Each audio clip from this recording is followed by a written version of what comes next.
வணக்கம் வணக்கம்.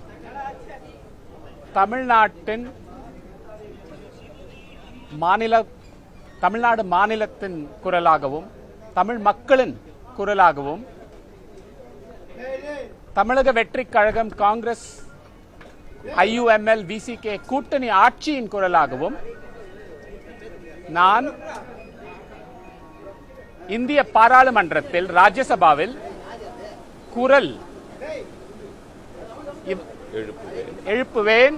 குரல் தமிழ்நாட்டின் செயல்பாடுகளையும் பிரச்சனைகளுக்காகவும் கோரிக்கைகளும் குரல் ஓங்கும் இந்திய ராஜ்யசபாவில். இந்த வாய்ப்பு கொடுத்ததற்கு மாண்புமிகு முதலமைச்சர் திரு ஜோசப் விஜய் அவர்களுக்கும் தமிழக வெற்றிக் கழகத்தின் தலைவர்கள், தொண்டர்கள், சப்போர்ட்டர்ஸ், காங்கிரஸ் கட்சியின் தலைவர் திரு ராகுல் காந்தி அவர்களும் எங்கள் கட்சி தலைவர் திரு மல்லிகார்ஜுன கர்கே அவர்களுக்கும் சட்டமன்ற உறுப்பினர்கள் அவர்களுக்கும் காங்கிரஸ் கட்சியின் தொண்டர்களுக்கும் காங்கிரஸ் கட்சியின் சப்போர்ட்டர்ஸ்க்கும் நான் என் மனமார்ந்த நன்றியை தெரிவித்துக் கொள்கிறேன். இது ஒரு இம்பார்ட்டன்டான டைம் பார்லிமெண்ட்ல. அது ஏன்னா மோடி அரசு மாநிலங்களின் உரிமைகளுக்கு எதிராக 2-3 மசோதா எடுத்துட்டு வரதுக்காக பிளான் பண்ணியிருக்காங்க. அது என்ன மசோதா? ஒன்னு, மகளிர் ஒதுக்கீடு என்ற பேர்ல தொகுதி மாற்றம் மசோதா. இன்னொன்னு, ஒரே நாடு ஒரே தேர்தல் என்ற மசோதா. இதெல்லாம் மாநிலங்களின் உரிமைகளை பறிக்கும்.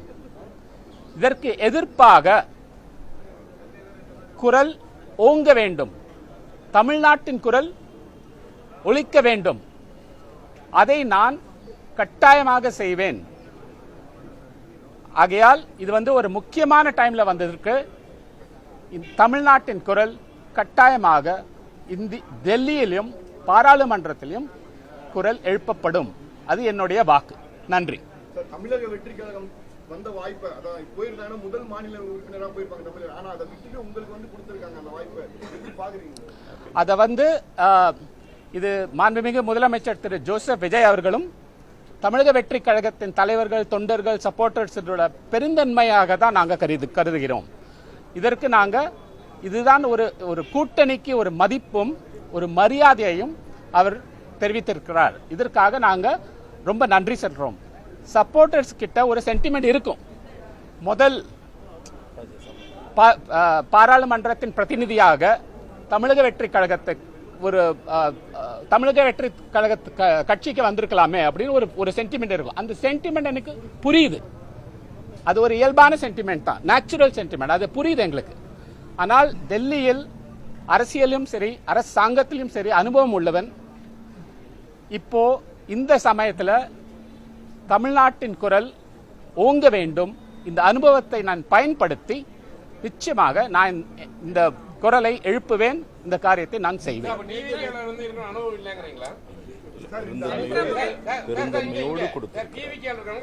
பெருந்தன்மையோடு இது அவங்களோட பெருந்தன்மைன்னு சொல்லிட்டாங்க.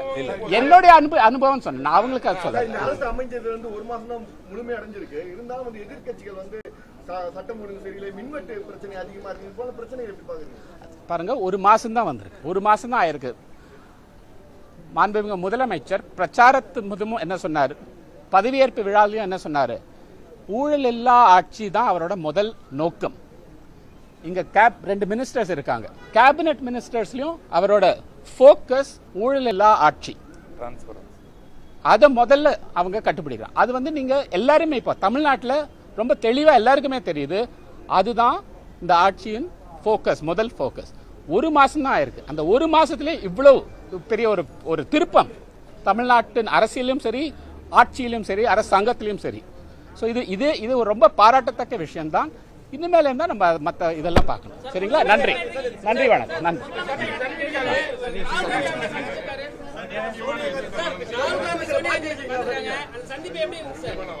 நல்லா இருக்கு முதலமைச்சர். அங்க பாத்தீங்களா? எஸ்